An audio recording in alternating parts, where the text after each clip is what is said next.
I introduced this activity here in the faculty. So dear students and authorities present today, it is a great pleasure to welcome you all to this round table where we will have the privilege of hearing from esteemed US and Spanish representatives. This is an exceptional opportunity for all of us to engage with experts in energy and learn from their experiences. I hope that the invited speakers will capture the sense of the birthplace of parliamentarians and the heartbeat of a city with an enormous historical and cultural heritage. I also hope that the enthusiasm, effort, and commitment to this project will open the door to future collaboration with the University of León. As students of this university, and especially for those that came from economics, you have chosen a field that has an immense value in shaping our world. Energy is critical in policymaking and can affect everything from national security to international trade. Participating in this roundtable demonstrates your interest in understanding the intersection between economics, energy, and security. The presence of distinguished speakers from US and Spain is a proof to the importance of this activity, but also the topic. Their views will provide a unique perspective on the challenges and opportunities involved in managing a country's economic and security. We are honored to have them here today and look forward to hearing their reflections. I want to thank our guests for taking the time to meet with us, and I also want to acknowledge the support of the local authorities and the University of León and this faculty. And of course, I want to thank you, the students, for your participation and your interest. Your presence here today is a testament to your commitment to learning and growing as future professionals. I hope that this activity will be informative and engaging for all of us, and that it will be inspired to you in a continue studying with passion and dedication. Once again, welcome, and I wish you all an enlightening and productive discussion. Thank you all. The floor is yours.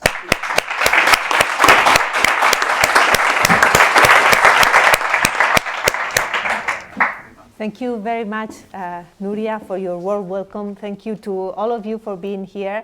Let me introduce myself. I'm Cristina Manzano, and I'm the director of esglobal. Esglobal is a publication with analysis on all sorts of global affairs. And we've been organizing this program together with the Embassy of the United States in Spain, to which I'm always thankful for it, called Defensa y Yo. A couple of words about it. What we aim with this is to spread the culture of defense among university students here in Spain. Why? Because as you may be very well aware these days, security and defense are critical for our lives, especially in democratic societies. We need to be well informed. We need to know what are the threats out there, in here, that challenge our well-being, our way of living as democratic citizens. And those threats go very much beyond military issues. We will be speaking about military issues today, certainly, because we are in the middle of a war in Europe. But apart from that, we all know that threats come from disinformation, from energy, of course, from climate change, from all sorts of issues. And as I was saying, we all need to be aware, and then you can take your informed decisions about whatever things you need to decide. So it's a pleasure to be here. It's a pleasure. Thank you again to the Universidad de León for partnering this program.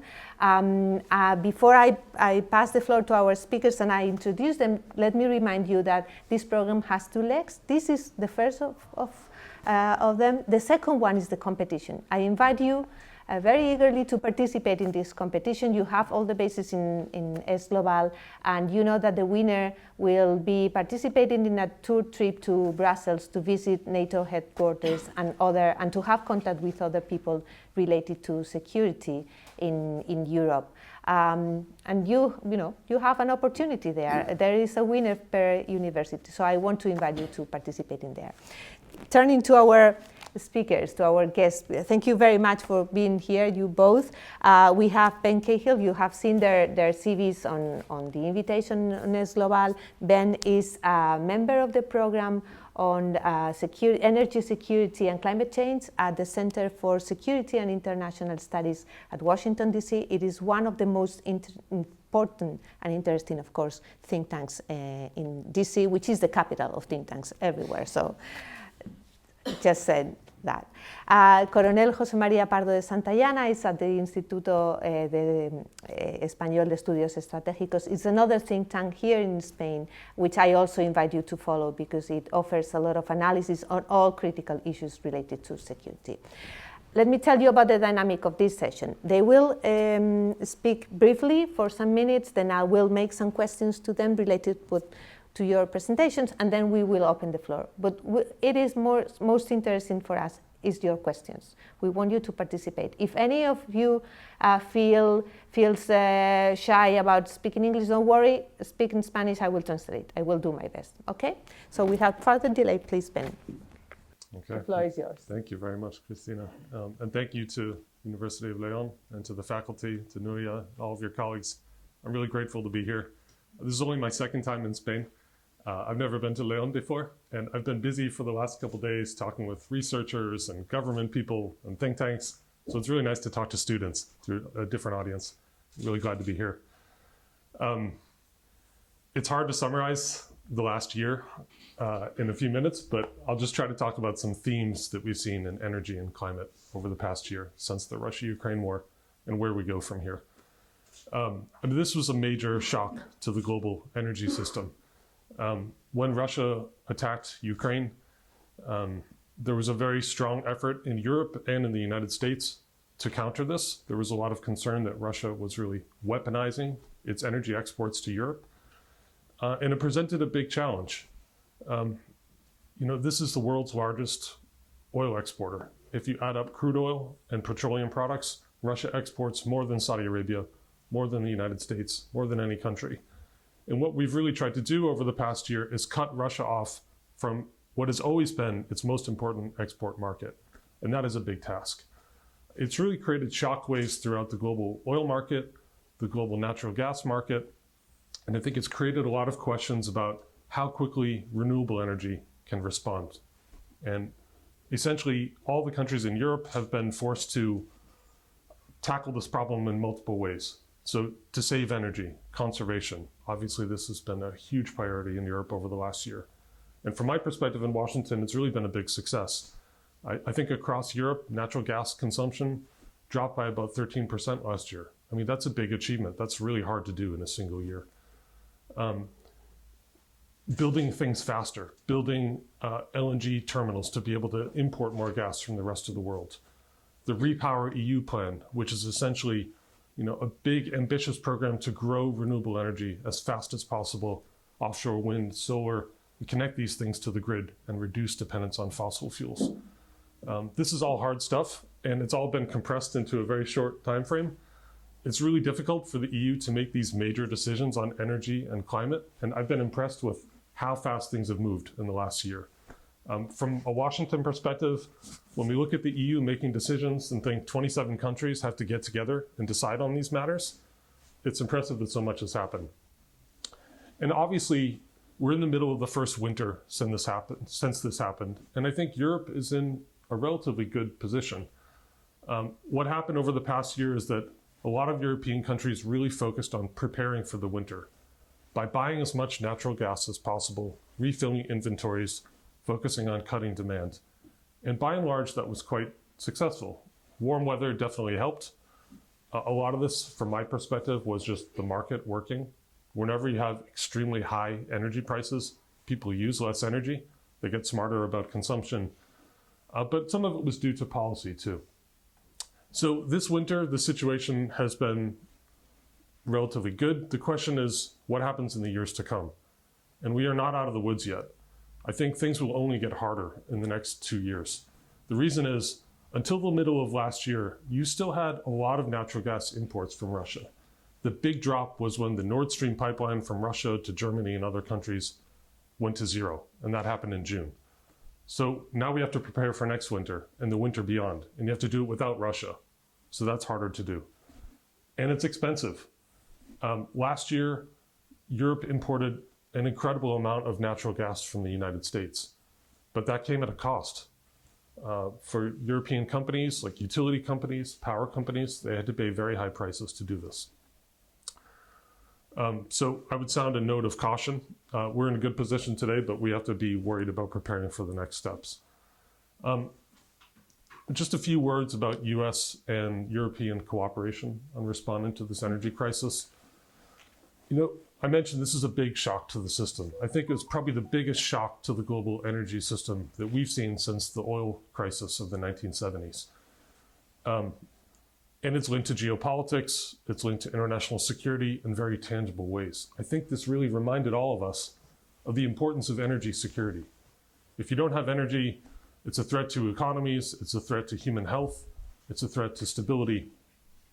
And for many years, I think, you know, we'd kind of forgotten about energy security. And I think what it showed is that, you know, European policymakers, they made some mistakes in years in the past. Germany imported 60% of its gas from Russia. Turns out that was a mistake. It left them very exposed. Now I think the big debate is how much longer will Europe need natural gas before it can transition to that world of rapid energy transition, growth of renewable energy, growth of wind and solar, using more electricity in the system to displace fossil fuels. That's the goal, that's the ambition. Europe is really driving towards this rapid energy transition by the year 2030 with the Fit for 55 target to really reduce emissions. It's a very ambitious goal. I think it's a laudable goal. But I think what the past year taught us is that we have to be a little bit careful. We have to be cautious, and we cannot plan for the best case scenario, the most rapid and the most smooth energy transition. We have to plan for the worst case scenario. And sometimes that means we might need fossil fuels for longer than we want and might have to continue beyond 2030. We need to invest in multiple things. It's not either or, it's both. I'd be happy to talk more about the role of the US, but maybe I'll stop there and just leave that for conversation and Q&A. So thank you.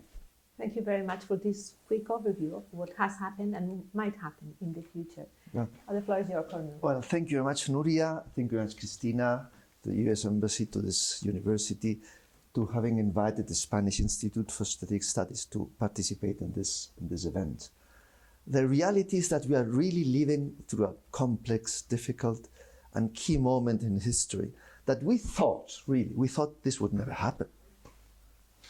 So from all the scenarios we could think about 10 years ago, this was the worst case scenario. Not a standard scenario, it is the worst case scenario. So we are living through a very complex time. In Spain, we have been focused for a very long time on energy transition. And the reality is that if I'm looking in 2 decades, I think that Spain will be in a good position, both in energy terms and in energy security. So from now on, in 20 years, I see things reasonably well. And I think this time in history, Spain has a privileged position. So we are a country that we have good conditions, if you think in a world where we have gone through an energy transition. But the path from today until then, could be 20 years, could be 30 years, for Spain and for Europe is really a difficult one. This is what I would like to stress. It will be very difficult to get from where we are to the point that we think we will reach in 2 decades. So the first thing is that we are going through a very complex energy transition. We don't need a war and even a pandemic to have a difficulty to reach this point. So this process of transforming all the energy system is an amazing effort. Probably the greatest effort human beings have done in history, having a project in front to transform the reality. Because if this transition would happen without time pressure, it wouldn't be so difficult. The difficulty is that time is putting pressure on this process. Whenever you do something under time pressure, it is more difficult. And if you look this from a perspective of security, it is always a problem to do something under time pressure. So because normally what you do is, in energy securities, you see the processes, you see the difficulties, and then you adapt so that these processes are secure. If you put pressure on time, then it's more difficult to follow with energy security. So we have already something which is very important for us and for the world, but we know it would be difficult. But we are going not just through this process of transforming the energy system in the world and specifically in Europe and in Spain. We are going through a geopolitical transformation full of tensions and difficulties. And there is something that could be obvious, but it is not. The geopolitical powers are today the energy superpowers as well. So all the nations that are competing at the geopolitical level are now the key players from the perspective of energy. So United States is the greatest producer today of oil and gas. It is true it's not the main exporter because it's a huge market. So most of this production remains in the United States. But the United States is leading many aspects from energy. Think about the shale revolution. This was really transforming the energy system. This happened in the United States. So United States is a very key player in all the energy system. Development of technologies, producing gas and oil. We are receiving in Europe enough gas today because of the United States. Mm-hmm. Without the United States, without this transformation in the United States, we wouldn't have all the gas we need in Europe. Then we have Russia. It was already said. It is not the main producer, but it is one of the main producers, together with the Middle East and specifically of Saudi Arabia. Together, Middle East, Russia, and US, these are producing oil and gas for all of us.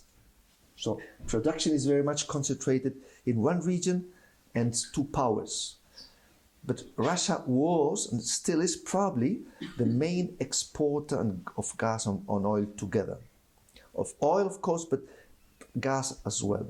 So it is a key player. It has a great influence on the world. And now Russia is transforming all its export system. It is still exporting, but now it is exporting to other countries.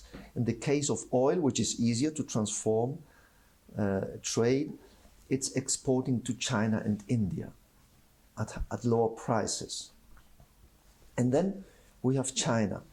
China is today the key player in all the technologies and in the production related to clean energies. So if Russia represents the past in terms of energy, China represents the future in terms of energy. And not only it's today producing more elements needed for this transition than any other part of the world, it dominates the minerals needed for this. So the future of energy depends a lot on what's going on and what will happen in China. And we know that Russia and China have a strategic partnership against the United States and the West. So we are in the middle of a very strong confrontation between these two nations and the United States. And the bad news is that every year that passes, this relationship is worse. This year is worse than last year and since. So we are still in a process where this strategic competition is intensifying every year. And to have a success in transforming the energy system, we would need to have collaboration. So the geopolitical circumstance and the energy needs are in opposing directions. So this is already a problem we are facing today to transform the energy system. Another problem is that we, the developed countries, we see the things from a different perspective than the non-developed countries. So it is a difficulty to have a good understanding. They say, you, the developed countries, you have created the problem, and now we have to pay for this. Mm-hmm. So there is a very different perspective. So all these are difficulties that we are facing to solve this circumstance. And then we in Spain have a strong different position than other European countries. Again, some good news. We are not so dependent from Russia. So for us, this crisis in Russia hasn't had the same impact. We are part of the European Union, so whatever happens there has an impact in Spain, but we are not dependent. And we were ready to face this because we had an infrastructure that permits us to receive LNG without building anything. Even we have more capacity than we need to receive LNG, liquefied natural gas, in Spain. We had a bigger, we were paying for an infrastructure we didn't need it, that now has helped us to face this problem.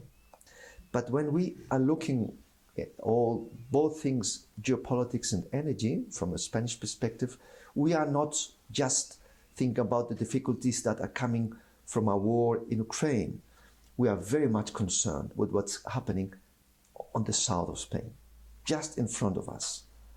We have a strong confrontation between Morocco and Algeria, and we have an energetic dependency from Algeria, and the future of Spain in energetical terms depends on our position in between Africa and Europe. So we are facing many things simultaneously, and we'll see what will happen. This is my introduction. Thank you very much. You both raised many issues. I'll touch upon some of them, and then we'll open the floor. First of all, let me take a step back and please share with us, what do we understand by energy security? Are we only talking about access to energy? What are we talking about? Yeah, it's a good question. I think people mean different things when they say energy security. You know, in the United States, there's this paranoia about gasoline prices. Mm-hmm. If you're sitting in the White House, high gasoline prices cause panic. So I think to many people, energy security just means prices. You know, we want low prices. And whenever we have increased energy costs, politicians get nervous. So that's one lens on energy security. A more meaningful lens, I think, is to think about having diverse suppliers, not depending too much on one country. Mm-hmm. And you often hear this term in the energy sector called the energy trilemma. And that means that people want availability, affordability, and sustainability, right? You can think of it as a triangle. Mm-hmm. It's really hard to get all three. And the challenge is you usually have to sacrifice one to get the other two. I think a big question in the past year has been, how does this question of sustainability fit with the other two pieces? Because there's so much panic now about getting sufficient energy supplies and where you get them from, that the sustainability, the environmental impact has come into question. And from my perspective, unfortunately, what usually happens is people sacrifice the sustainability part and the environmental impact, the emissions impact of this energy use. Because priority number one is to keep the lights on and to get sufficient energy. But you know, I think what this past year has highlighted is the real importance of having diverse energy suppliers, not depending too much on one country or one region, because geopolitical changes happen. Wars and political revolutions happen in different countries. Sometimes you have bad political relationships. You need a series of energy relationships that can help you survive a crisis in one place or another. And from my perspective, the mistake that some countries made in Europe, as I mentioned, was that they were just too dependent on Russia. Mm-hmm. No one could imagine this kind of dramatic scenario where, you know, Germany had to evolve from 60% of its gas supplies coming from Russia to zero. And so far they've done it successfully. But that's not a happy story. That's not something you want to repeat. So it's reminded us of this need to think about the energy trilemma and also think about diverse suppliers. Thank you for the explanation. A couple of examples, you mentioned Germany before as the most paradigmatic example of dependency on Russia. A couple of examples, very recent ones from the war on policy changes in Germany that affect sustainability. The third pillar is that they just announced that they won't be complying with the norm of the European Union to end the sale of diesel cars by 2035, which affects us all. Germany just announced that they won't, and also their return to carbon. While that happened before, that in fact happened when they announced the end of nuclear, but that is still there. So you've both mentioned the geopolitical aspects and the dependency, the need to diversify suppliers. And you've mentioned the US, of course, but also Russia, Saudi Arabia, Algeria. Those and many others are autocratic countries. And this war has also been portrayed as a war between democracies and autocracies. And the fight with, the global fight fight is not the right word, but confrontation with China also goes to that point, democracies versus autocracies. Is there any way to soften the impact of dealing with autocracies, of regimes that may not comply with their contracts, with the norms that they have accepted as an international provider? Well, today the relationship is worsening, as I said, but we would like this situation to change, and this will not happen by changing the political systems. So, if we think that the future of the world depends on changes in the political systems, this can happen, of course, but it's not now. Dynamics are not going in this direction. So somehow, the world needs to build some kind of new bridges, something similar to what happened during the Cold War. The relationship between the Soviet Union and the United States and the West was horrendous. Understanding was zero. There was no trade. So there were two completely different worlds. But through time and through crisis, slowly, these two blocks were building some kind of bridges, some kind of understanding, some kind of dialogue. And during the Cold War, sometimes the relations improved. So and we have seen at the end, even very quickly. So somehow I don't know how today, because situation is, we need to build, because if we don't build this kind of dialogue like Helsinki or something like this, we will go just into a worse planet. So we need to have some kind of understanding. And I think the first thing we need to change is the wording in international relationship, because if we use this tremendous vocabulary when the powers relate between themselves, then the other will answer in the same way, and this will. So it is difficult, but somehow it is needed to create any kind of mechanism, because the drama today is that the last mechanism that exists to control of weapons has disappeared. Many of these mechanisms were already forgotten or were taken out of the system before this crisis. Now they were very much needed. And now we have absolutely nothing. This all were created between Russia and the United States. China was not participating. But now, of course, China has to be part of the system as well. So if this happens, who knows? This will be key to trying at least to avoid the situation to worsening. When we go back to Europe this year, the coming winter, you've described that we did quite well, and the reaction was very rapid to confront, to end the dependency on Russia. We had field repositories there, but your forecast for the coming winters, not just the next one, the following ones, is not so good. Why is that so? Well, last year, about 2/3 of U.S. liquefied natural gas, or LNG exports, came to Europe. And that was a big change from years past.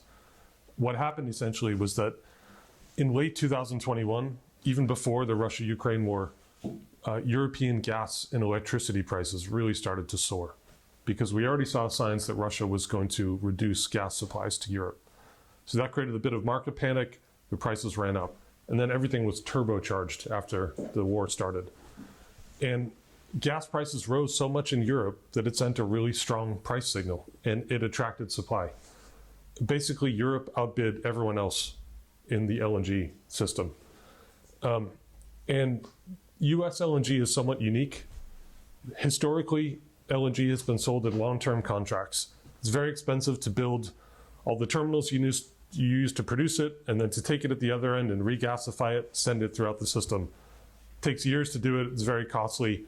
Typically, it's been done through long-term contracts. So you have a seller and a buyer. US LNG is different. It's very flexible.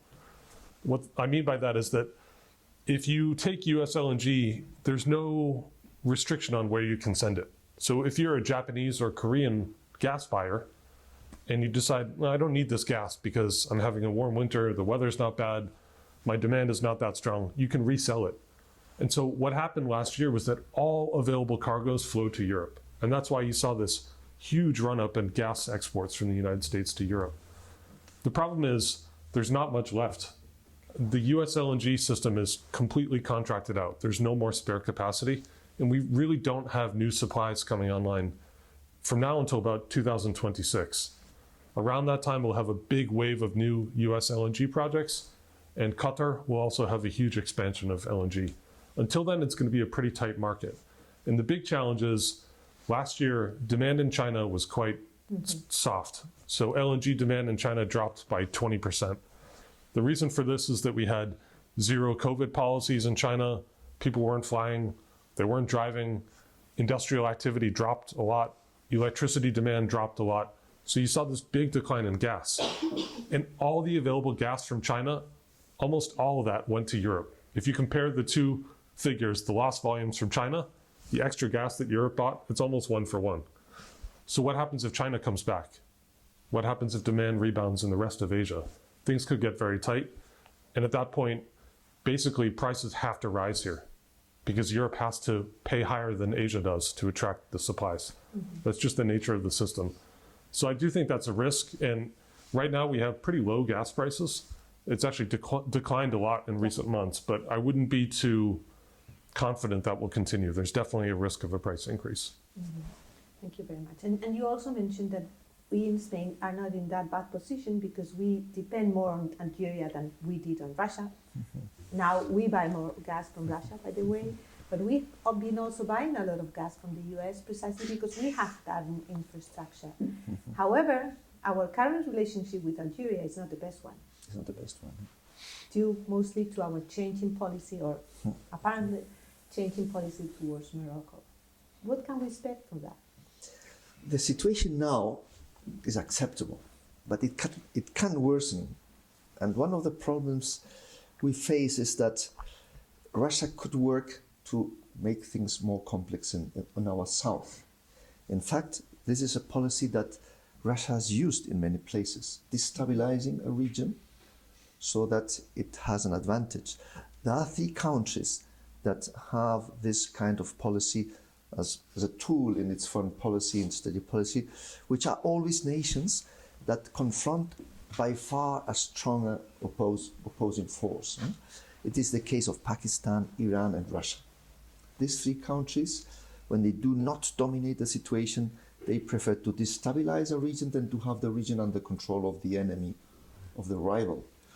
This is what Pakistan has done systematically in Afghanistan, and this is what Iran is doing around in the Middle East. So the option that Russia, that has a very strong position in Africa now and to the south of Spain, could use this kind of strategy of destabilizing one region, could happen. And the tensions between Morocco and Algeria, we don't know if this will happen, but we have to think in a possible scenario, which is this same confrontation between autocracies and, well, I wouldn't say Morocco exactly a democracy, but being to the south of Spain.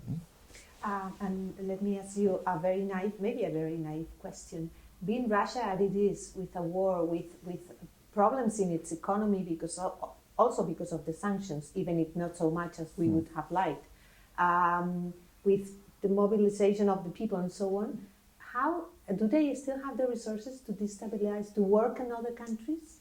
You don't know to have a lot of money to destabilize a country. You have the Wagners already there. Yeah.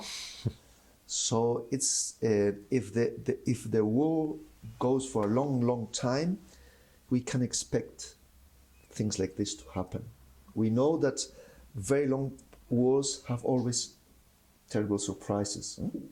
The first Soviet-Afghan war came with Al-Qaeda, right? Mm-hmm. And the war in Iraq came with Islamic State.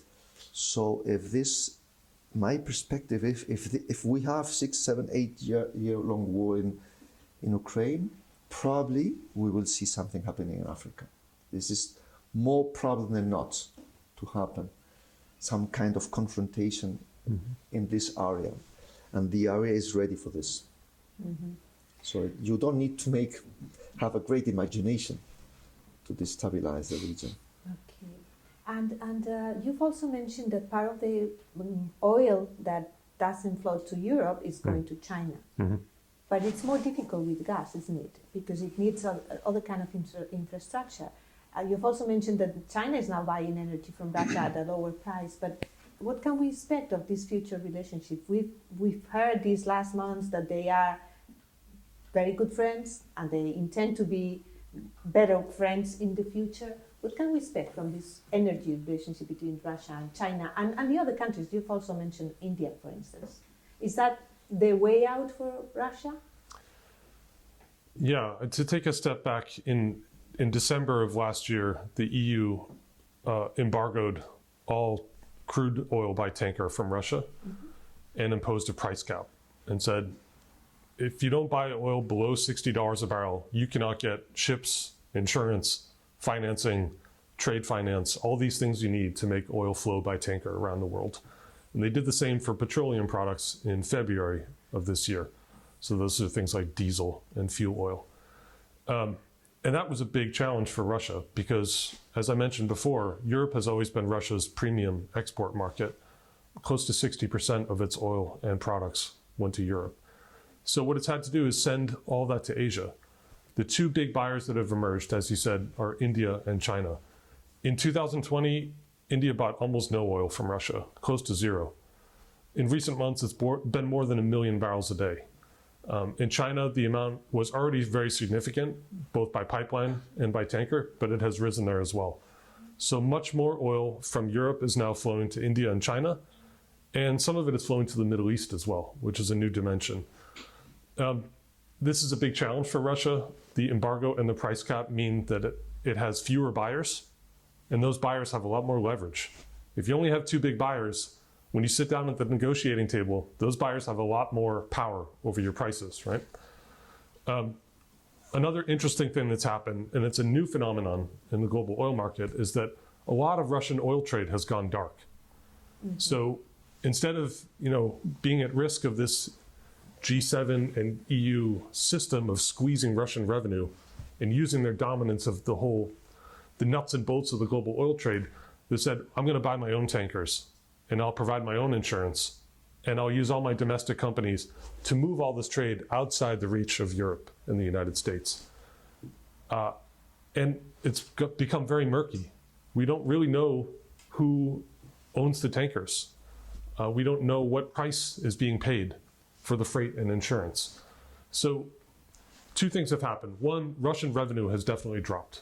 The whole concept of the embargo and the price cap was to keep the market well supplied, but drive down Russian revenue. For every barrel of oil it sells, decrease its revenue.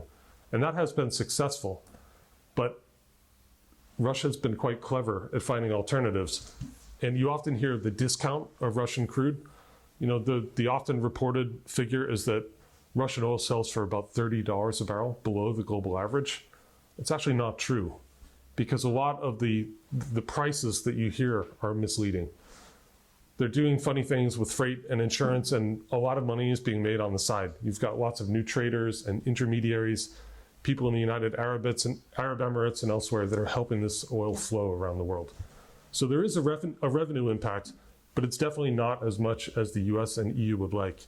The big question for me is, do they crack down more? And do they try to squeeze Russia? If there's evidence that the system is not really working, how do they dial up pressure and compliance and go after companies that are doing this trade? And we're starting to see signs of this. I think the US government is pressuring more countries in the Middle East about this and trying to choke off that trade. But it's a big challenge. You know, ultimately, I think the market is pretty clever. Traders are very greedy and very smart people, and they find a way around these things, and that's what's happened in recent months. Now that you mentioned pressure, and this will be my last question to both of you. One of the things that we found out in this crisis is that we thought we had reason on our side, because there is a country which has invaded another country, which has violated its territorial integrity, and so on and so forth. And we expected most of the rest of the world to be with us, and we have discovered that that is not the case. And many countries say this is not our war, this is something organized by the West, this is, as you were saying before, this is, we are now paying you are to blame for things that also affect us. One of the major issues is the food security crisis, also due to the lack of oil for fertilizers and so on. Not just because most of the grain comes from out of Russia and Ukraine, but also because of the role of oil in fertilizers and so on. What kind of world can we expect from now on? A more fragmented one. We still are in a globalized world because of all this interconnection, so we cannot break this reality. But we thought we were building a world that was getting closer in every aspect, in worldview, in ideology, in trade. Trade is very smart and they solve this. Traders have no problems with ideologies. But the worldview of the different parts of the world is very different. Now, when we ask the Africans, why are you not participating? They have a very easy answer. Do you remember Rwanda? Do you remember what happened during the genocide? Nobody did anything to help us. It happened as if nothing serious was happening in the country. So now you are so much concerned because in Rwanda, they died in a month, the people that die in Ukraine in a year. So why did the world remain so quiet, so indifferent? It's very difficult not to know. We had a visit from Pakistan, I remember, in the Spanish Institute of Studies, and they told us, is there any relationship with the color of the skin in your reaction to Ukraine? Because we had refugees coming from Syria. They are of the white race, but are not so light skin, and we have had a very difficult reaction. So it's not so easy. And at the same time, if these countries think about their own recent history, they think during the Cold War we were used for strategic purposes that were not our own purposes. So we will make a strong resistance again to play in a geopolitical play of others. So personally, I think for me it's very easy to understand how they react. I would suggest that this would be the natural reaction. So we are too much convinced that, and at the same time, there was a time when both Europe and the United States, we were so dominant. And we were really the model all the societies were following. They had no choice but to follow us. Now they can choose. Do you want to add anything? Yeah, a couple quick points. I totally agree that the perspectives on this war are really different in the global south. I mean, if you talk with people in the Middle East, they say, where were you when the war in Yemen happened? Or the continuing war in Iraq and Syria? Why is there so much focus on Ukraine? It is something that you constantly hear from the Middle East, from India. They just have different perspectives on these things. You know, in terms of the market, I really agree that it's a more fragmented market. There's a really clear sense that the US and Europe are moving on one trajectory, and the rest of the world is saying, great, that's good for you, but I need to focus on my own energy needs and my own economic development, and I have to meet those needs first. So when it comes to climate targets, sustainability, reducing emissions, the Global Climate Conference, the COP conferences that happen every year, the biggest climate gathering around the world. The distance between the developed and the developing countries over energy and climate issues, I think, is only growing. There is a real disconnect that's happening. In terms of managing the market, I think one thing that's important to keep in mind is in the United States, we had this shale oil and gas revolution, and we had this massive growth in oil and gas production. And a lot of people ask themselves, what is the geopolitical benefit of this? And there's this growing confidence in Washington that we're not so dependent on the Middle East anymore. We don't rely on so many oil imports from Saudi Arabia and other countries. And we can have more freedom to do what we want. And I think it's led to this closer cooperation between US and Europe on energy supplies, but also to some overconfidence. We're still linked to the global market in the United States. We're the biggest oil producer in the world, the biggest gas producer in the world. We are now about to be the largest LNG exporter in the world. We export crude oil and petroleum products, but we also import all those things. And so prices and market conditions in the United States, we're still linked to the rest of the world. I think policymakers in the US are trying to grapple with this idea of what it means to be a big energy exporter. Because for 40 years in our country, ever since the oil shocks of the 70s, our entire focus on energy security was about protecting ourselves from external shocks. Well, now we have this new power in the market as an exporter. And I think sometimes we have to be thoughtful about how we leverage that power and that we're not too confident with it. So these issues like the EU embargo and the price cap, it's really early days, but it's creating this more complicated, fragmented market. And I worry that we're taking some steps that are leading to kind of what Daniel Yergin, who's an oil historian, calls a partitioned oil market. Europe and the US on one side, the rest of the world meeting its own needs on the other, and growing tension between the two. Wow. Who wants to go first? Who has questions? Please.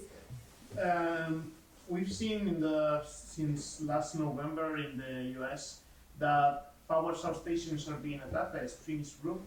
Is this going to affect in any way to the US being a key player in the energy market?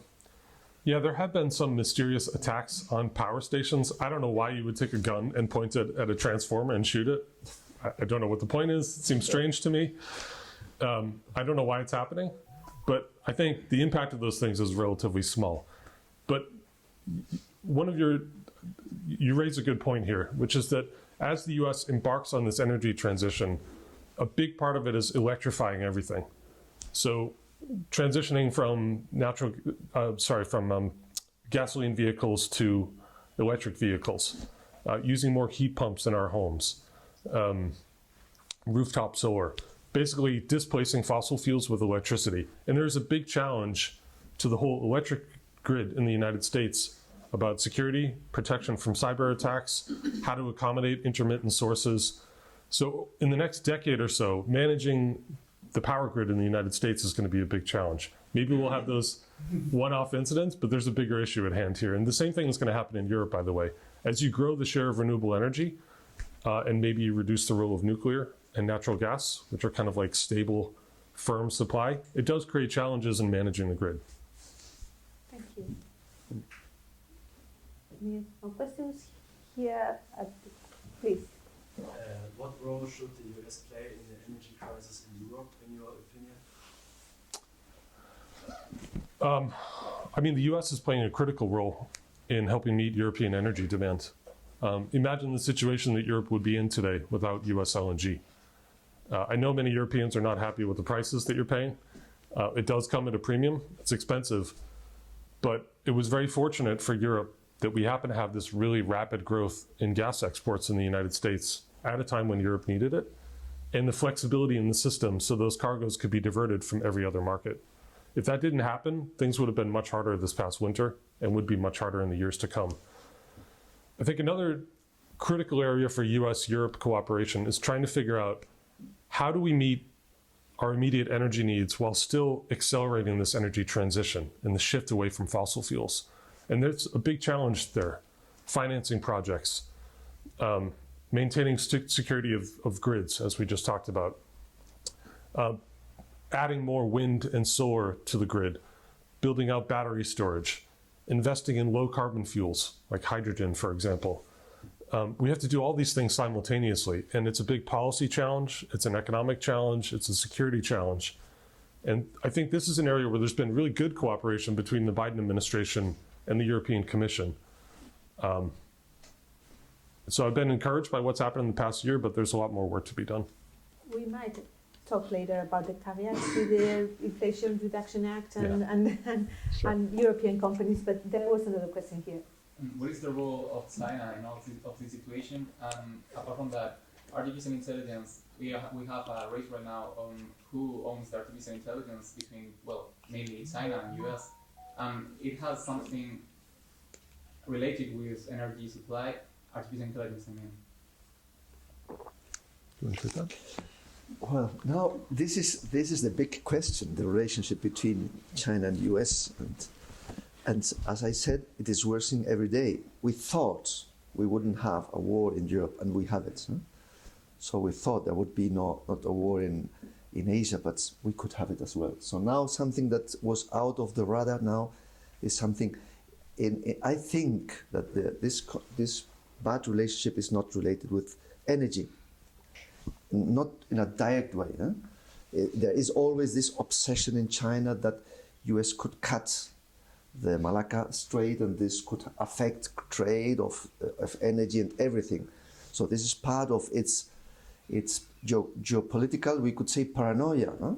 The idea that they are constrained by geography.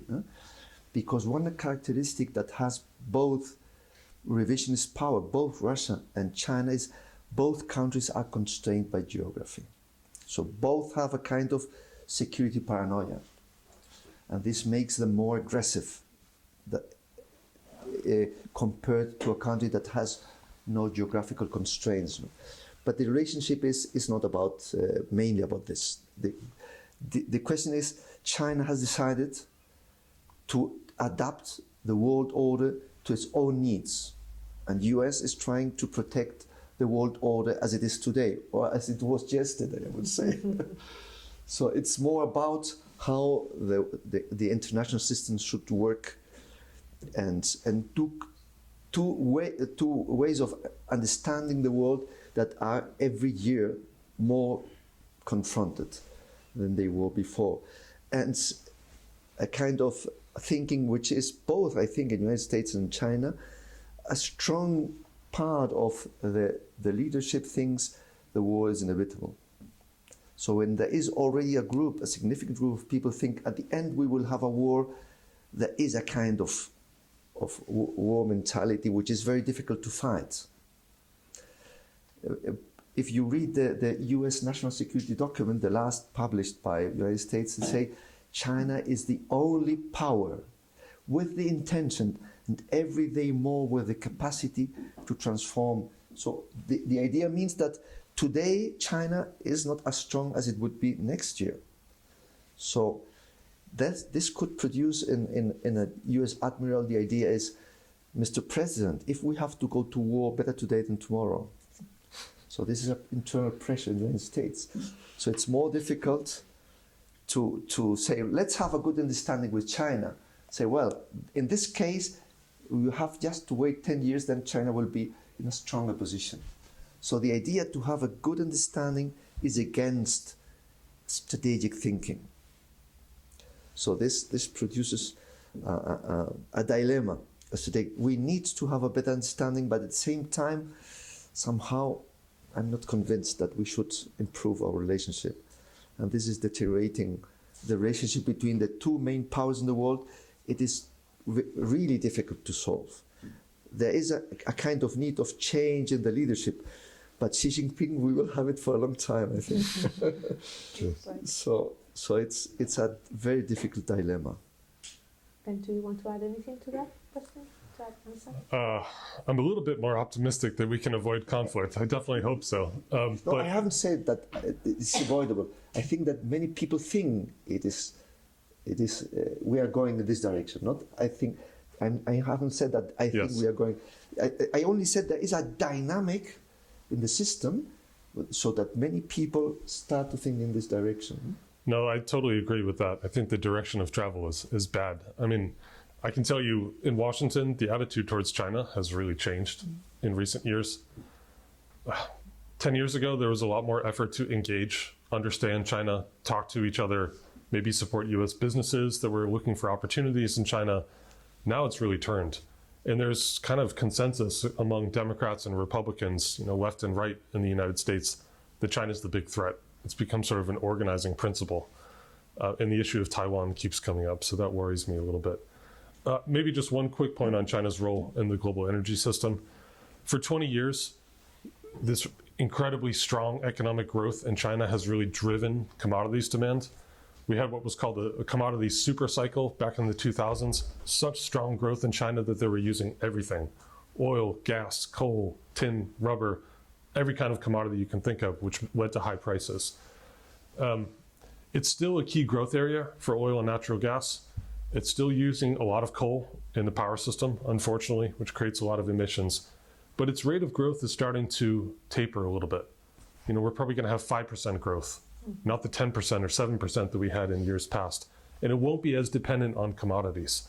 So from the perspective of the big oil producers in the Middle East or in Africa, China is still their critical export market. It's the growth area along with India in the world. And so those relationships are extremely important to them. And the Chinese government thinks a lot about security of supply and different suppliers and tries to build up that relationship. It is changing in some significant ways. The last thing I'll say, one surprising thing, despite all the tension between the US and China, is China is the biggest buyer of US LNG. It signed the most contracts. There was an enormous number of contracts signed for US LNG last year, and Chinese buyers were the most active. So somehow it continues. It's sort of a pragmatic approach so far. Thank you. Another question here? First of all, thank you for your intervention today. It was a pleasure to hear more. Concerning to my question, I would like to know your opinion about the role of the nuclear power in this era of transition, now that it has been finally considered a green energy by the European Commission. Can I take that? I mean, I think some countries are starting to reconsider the role of nuclear. So in Japan, in 2011, we had the Fukushima incident. That led to a lot of reactors being shut down, and it's been very slow to come back because it was very controversial. That attitude is starting to change a little bit. We're likely to see some reactors come back. In Europe, it's been a really difficult conversation in France, in Germany, in Belgium, as you know. In some countries, I still think the outlook is not very bright. I mean, the Green Party in Germany does not want to extend the life of those reactors, and they keep resisting it. In Belgium, I think the attitude has been a little bit different. The challenge, I think, moving forward for nuclear is that it's really expensive to build. It takes a long time, and it is a regulatory nightmare. So it's not a quick solution. I mean, it's probably going to take 10 to 15 years to build a standard size reactor. There is a lot of excitement about building what's called small modular reactors, smaller in scale, faster to build. You can deploy the same equipment in different places and drive down costs. In the US Inflation Reduction Act and in Europe, there's been a lot of focus on SMRs, small and medium-sized reactors. So there's some optimism there. But there's always this debate about nuclear. Nuclear advocates really want to increase the role of nuclear and see it as a real solution to the climate challenge. I'm a little bit more skeptical of the growth story. I just would say that in Spain, even if there are people that think that could be a solution for Spain, it's out of option. This could change in the future, I don't know, but now it's not an option that Spain is considering, so far I know. And there is another dimension that is relevant from the geopolitical point of view, is that China is the country that is building more nuclear plants in the world, a huge difference to the next. And Russia is the country that is building more nuclear plants outside its own territory. So both countries are winning relevance in the nuclear dimension of the world. And this, related to the possibility of building nuclear weapons, has some relevance. Let me ask you, why are you so certain that nuclear is out of the question in Spain? Is it related to the political party in government? Yes, and I think that the discussion has already gone, and the answer has been no. Okay. But I say, so far I know. Huh? Okay. So far I know it's out. This could come back.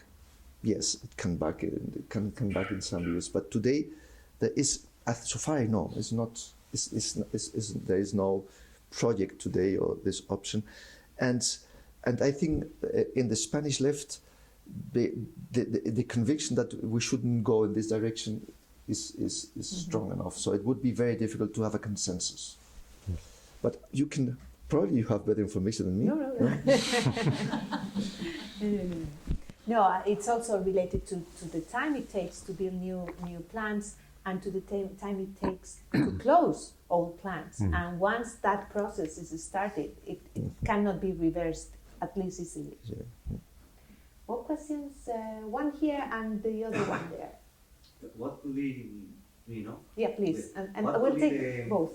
what could be in the near future the influence of China and Oriental world about cultural and language ambits, Can we take not the... only economics?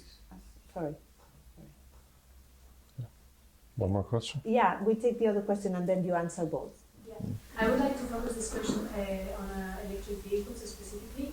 Do you think that in the US nowadays the strategic interest in the energy transition weighs more than the economic interest towards the big diesel vehicle companies, which is still preferred to the economy? Yeah. Who wants to go first?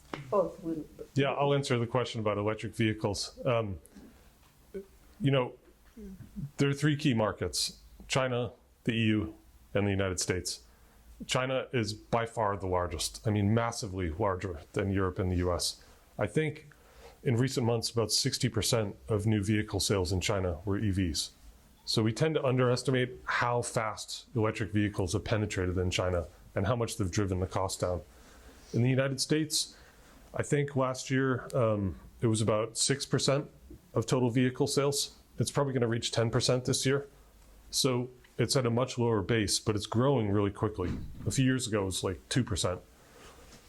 The critical thing to watch is, I guess, two things. One is the plans of the automakers and where they're headed. And two is the policies and regulations on stopping sales of gasoline vehicles. I have a friend who's an energy analyst who says CapEx is destiny. If you look at where a company is spending its money, you know the future, because they're not going to go back, right? All of the automakers have so many plans to introduce many different models and to phase down internal combustion engines by the year 2030, 2035. So that's the future that we're headed towards. It does raise some real challenges, right? How can we meet all the electricity demand from this huge growth in electric vehicles? How long the vehicle fleet is going to stay with us? This doesn't happen quickly. You can change, the rate of sales of electric vehicles, but you still have a lot of cars on the road that will be with us for a long time. Many people keep their cars for 10 years or more.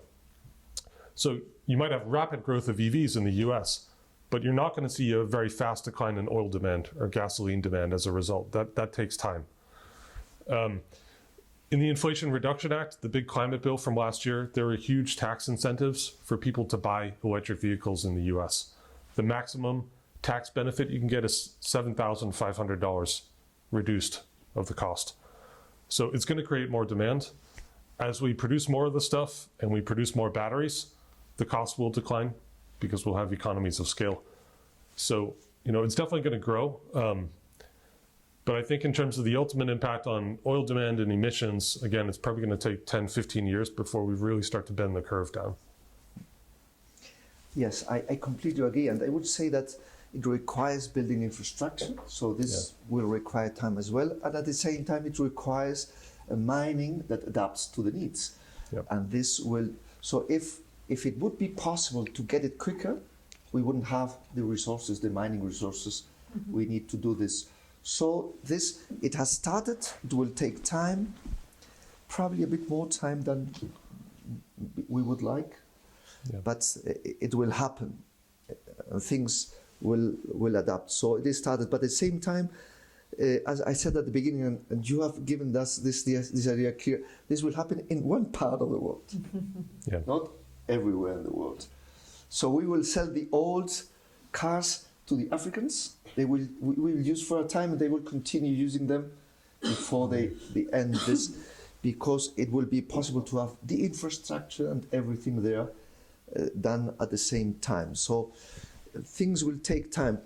In general, I think things will take more time than we would like, in this field and in other fields. What about the... And about China, Yeah. well, I think that it will be difficult to China to have a strong cultural impact in our societies. I think one of the characteristics of the West is that we are universalists. We think that our values are universal. It's very difficult that we will change this. So we'll stay very much related to our own value system. Another thing is if China will have an influence in other parts of the world. And there I think, yes, that China will have a cultural impact in other, because at the same time then we are reluctant to any kind of cultural influence from China. The other part of the world have this anti-colonial feeling. So this is helping China.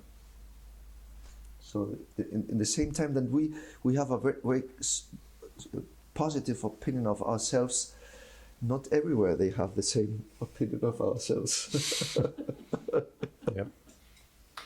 Let me give you an example of Yes. this, how difficult it is for China to insert its influence, its soft power at the end. I use an example of two movies. One is Chinese, it's called Wolf Warrior 2, and it was the most watched and the movie that sold the most number of tickets in China when it was released a couple of years ago. It was massive. And they expected to have the same impact abroad, and they didn't. It is too Chinese. It is like Rambo. It is that sort of movie, you know, with an operation in Africa and soldiers and a hero that goes there to save everyone and so on. And it tells how good Chinese people are and how they worry and how strong and macho they are. So it's very macho type of movie. But it didn't have that influence because in many other countries it was perceived as too Chinese and we didn't buy it. The other movie is called Crazy Rich Asians. You can watch it in the platforms. And it's about this society of new wealth people in Asia and their values and how they live. It's very eccentric. It has been released everywhere. It has been watched everywhere. It portrays a different kind of society in Asia. What happened? It is an American movie. It is a movie made in the United States with Asian actors, with Chinese, with actors from China, Chinese origin. But that is how difficult. You know, one, your country knows how to use soft power. The other one is still learning how to do it, and it will take a lot of time.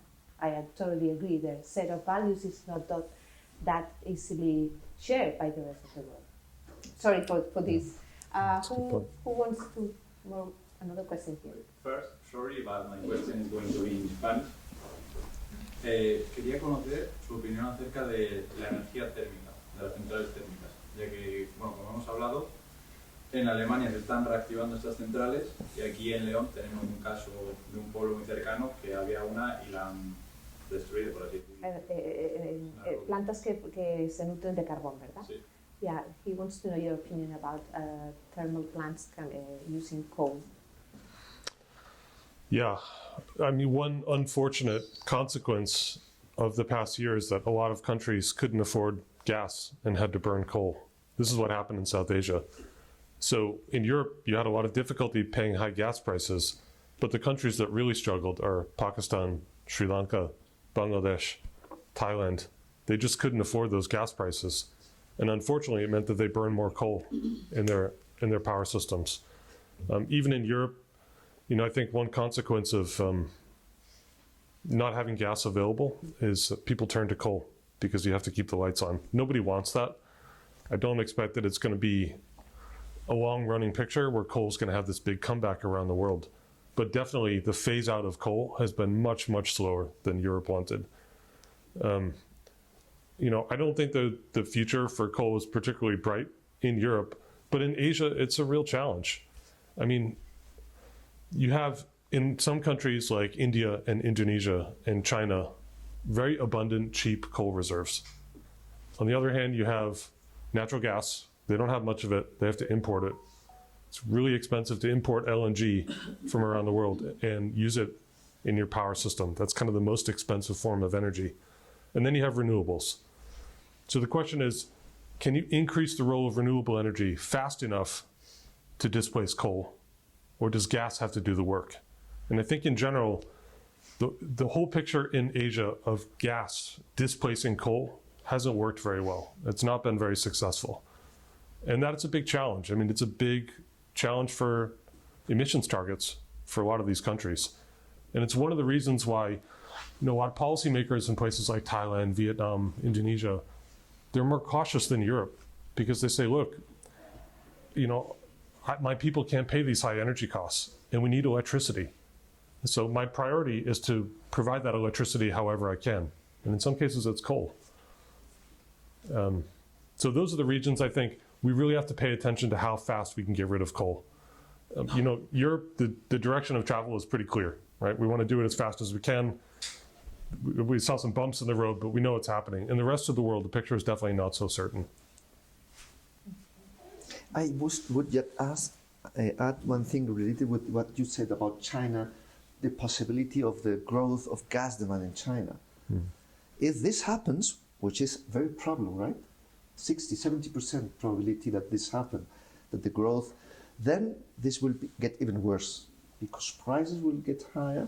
We Europeans could probably still buy the gas we need, but at the expense of the rest of the world.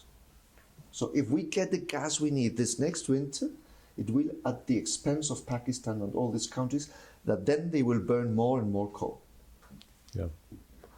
Yeah, I would just add the role of natural gas is different than oil in different countries because it's used for lots of different things. You use gas for power generation to create electricity, but also in industry and in households to heat your homes, and a little bit in transportation too. So it's a much more varied use. And country by country, the role of gas differs quite a bit. So in China, for example, gas is really used for industry. It is used in power generation, but I think the share of gas in power generation is only like 7%. It's actually quite small. So as you said, that does create a risk. If China decides, I can't burn all this coal because the pollution is so bad that I'm having all these public health impacts, that's a big increase in natural gas demand. And that does have ripple effects in the world. Any other questions, please? It's a question from the corner because when we were talking about nuclear energy, you said Russia is building a lot of nuclear plants outside of Russia. Being Russia an exporter of oil and gas, why does Russia want to build in other countries? Why does Russia want other countries to be self-sufficient with nuclear energy when they just can sell them the oil? Well, they have a very spread different interest in the field of energy. So they have uranium as well, they have coal, they have gas, they have oil, but at the same time they have very relevant geopolitical interests as well. So they have had a very efficient energy diplomacy. There are two things where Russia is very strong internationally, which is in energy diplomacy and arms selling. And these two things is permitting Russia to maintain this high standard of resistance in this war, because people thought, well, Russia is not rich enough to maintain and sustain such a long war. But we see they are doing this because the weapons they exported, now they are using.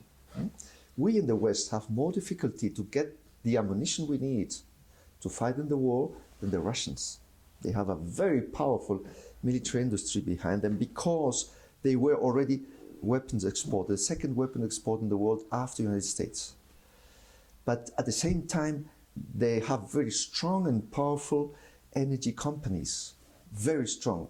They, even in the last years, they have nationalized companies that were already private, or they have gotten more percentage of companies that were private. So there is a stronger national interest in the control of these companies. And now they are using this very efficiently. So this permits them to have good relationship. In fact, it was a surprise when Russia intervened militarily in Syria. Is in a very short time, they got contracts with almost every country in the region. one with nuclear, the other with gas, other with weapons, or all this mixed. So they became a kind of indispensable country in the Middle East by combining all these different diplomatic approaches. You can read a piece on esglobal we published at the very beginning of the war with a list of the interests of Russia in all the African countries. And it's just as you described. In this is energy, in this is weapons, in this is Wagner, in these are both. And it's amazing. You see all the list there, and it's really amazing how important their interests are and how ingrained they are in the continent. Any other questions? Please. If we are losing our position in African countries and as well as China and Russia, I mean, like there are like two battles completely different. Do you think that in the future Europe and US will be like alone themselves? I mean, like there is a rest of the world you mentioned before, but what happens if we are just alone, the only ones that are together? No, this won't happen exactly like this. Still, the United States has a very good relationship with many countries all over the planet.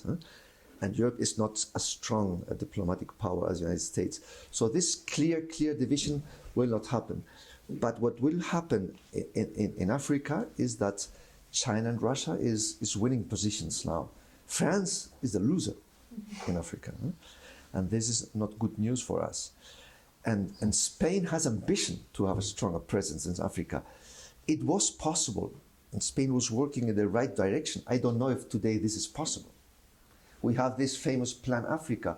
We are already in the third Plan Africa. And things were going not very, very well, but reasonably well.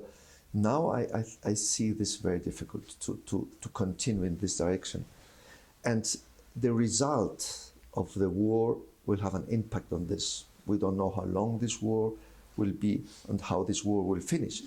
But depending on how all this happens, this will have enough effect in Africa for sure. Do you want to add anything to that? Yeah, just briefly. I mean, right after the panic over Russian gas supply started, Europe went out to all kinds of countries and said, let's reestablish our energy relationship and see if we can build it and locate new supplies. And that meant Algeria, Azerbaijan, Norway, of course, the US with the LNG supplies and others. I think one thing to keep in mind over the very long term is that the role of fossil fuels in the global energy system gradually will shrink. And that probably means less energy trade. I mean, you will see some electricity trade across countries through long distance transmission lines. But right now we have a global energy system that's very much based on this extensive trade of fossil fuels. Crude oil, petroleum products, natural gas, it flows everywhere. In a future where we electrify everything and electricity becomes a much bigger share of our energy consumption, more of it will be produced at home. So it is going to shake up some of these long established relationships between North Africa and Europe, between the Middle East and North America, between the Middle East and East Asia. This is not going to happen tomorrow. It's not going to happen by 2030, but slowly these energy relationships evolve over time. And I think a key role for the US and Europe is what role can we serve as technology leaders? How can we help advance energy ambitions? How can we help provide finance and support for the clean energy transition in these countries? And that's proved to be very hard to do, but that's kind of a long-term trajectory. We have time for one question. Please. A la vez, prefiero hacerlo en español. A la vez que Occidente prohibió la importación de petróleo ruso, gran parte de ese petróleo ruso fue a países como la India a refinarse. Y nosotros estamos comprando ese petróleo ruso de la India. ¿Tiene sentido las sanciones en ese caso? Have you understood it? Okay, as the West banned Russian oil, that oil is going to countries like India, and we are buying that oil from India. So, do sanctions make any sense? That's a good question. I mean, with the EU embargo and the price cap, policymakers knew that Russia would sell more oil to India and China. And they basically said, if you get a big discount, if you get cheap oil and you buy more from Russia, that's fine, as long as you only pay a certain price for it. So everyone knew that refiners in India and China would buy cheap Russian stuff and produce more. And in fact, they can buy in India, they can buy Russian oil, refine it, create gasoline, diesel, all these other products, and sell it to Europe. That's allowed. The whole goal is to drive down Russian revenue. That might change in the future. Maybe there'll be a new sanctions regime, but that's the way it was designed. It's sort of like the way it's supposed to work. What's happened is that it's just introduced a lot of inefficiency, economic inefficiency into the system. Flows don't go around the world based on pure economics anymore. It's based on adapting to these rules and regulations that the US and EU have created. And it adds costs. And over time, if it continues, if this war lasts for a long time, which is quite possible, it changes energy relationships too. So in the short term, we saw that sanctions and all these policies were having a positive impact on Russia. So Russia had greater revenues because of oil and gas than before the war. This finished in December. From December to Russia is starting to lose a significant part of its revenues. So a third of their revenues are today less. They have receiving now in January, I think, 1/3 less revenues than they had before the war, in total, by this export. If the war is 3-4 years, over the next 3-4 years, for sure Russia will lose revenues. Mm-hmm. So it will have an impact in Russia. So Russia is paying now the consequences, and this will, I don't know how many years, but several years. Once this period is finished, there is even the possibility that this changes, because Russia is starting to build new pipelines, gas pipelines with China. This will take the first 7 years, the next 15 years. So in this time, 15, 20 years, it could happen that Russia has already redirected this trade. And Russia is a very resilient country, so it's difficult to know why, but they always resist more than what we expect. Mm-hmm. True. So, for example, in the year 2014, they had both the problems because of the war and the problems because of the prices. The prices were sinking. And at the end, they solved the problem. They adapted the ruble to the price of oil, and at the end they were having better revenues in rubles than any time before, not in dollars. But Russia produces in rubles and sells in dollars. This is the best trade you can do in the world. Mm-hmm. You produce something with a lower price, your own, and then you sell it with a strong currency, dollars. So by playing with this element, Russia survived very well economically to the crisis of 2014. Now they are resisting more. It is very difficult to know exactly how things will happen, because when you see GDP, the weapon production is part of the GDP, but it's not producing richness. So it's very difficult to know how Russia will. But in 10, 15 years, Russia could redirect this trade and start to make business again. Why? Because the world needs oil and gas, and still will need this for 3 decades, probably 4 decades. So the world, and Russia is a geopolitical monster, basically because it's big enough to be a geopolitical monster. So the world will need all the minerals and all the natural resources of Russia. So the world, because the world needs these resources, will have the way to get this. Remember, we said that for energy transition, we will need a lot of minerals, probably Russian minerals as well. Mm-hmm. So they probably, in a longer term, if they survive this war, they will find the way to redirect all this trade.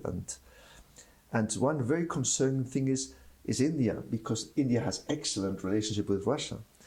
Now India will require a lot of these natural resources, and they are thinking about having a trade corridor through Iran. So imagine now Iran as part of the picture as well. So there is the situation is complex. Yes. I can just making a final question. There was and we were talking about that at when we met this morning. There was a headline in the New York Times this morning, research done by them, that the attack on the sabotage on the Nord Stream could have been done by pro-Ukrainian groups. What's your bet?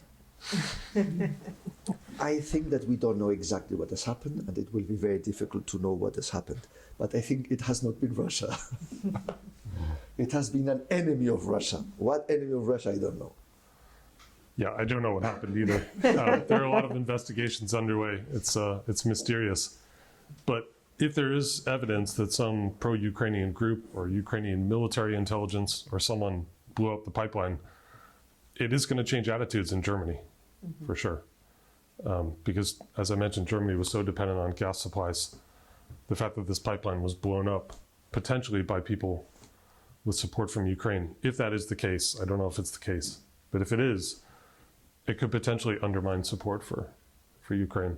I think that's a concern.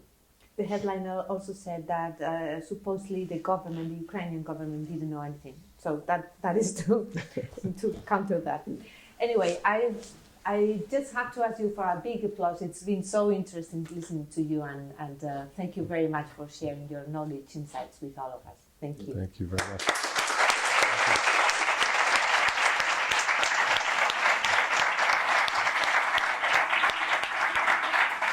And don't forget, we wait you for the competition. Present your proposals there.